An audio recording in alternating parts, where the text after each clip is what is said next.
Hey guys, today this is my other channel, my first video, and I want to show you a few stuff about gluten free.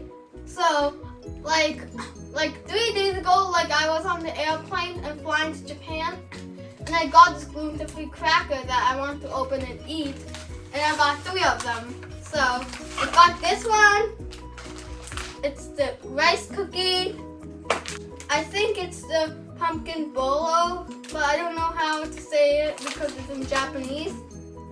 But if people have some issue, you could I would just make a website and you could just ask me a few questions about gluten-free stuff.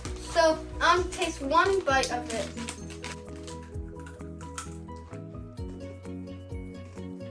It tastes like crack. Next, we'll try this one.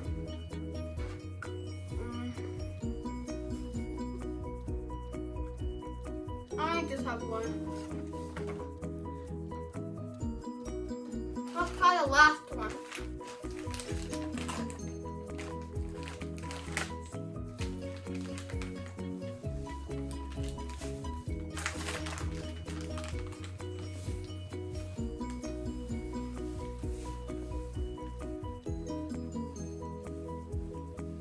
It tastes good. When you go to Japan, and you might get this if you're gluten free, but you could try it one day. If you have some questions, me and Mommy may make a website soon. You can see our features and stuff. So that's all for this video. Remember, if you like this video, subscribe or give it a thumbs up. Bye.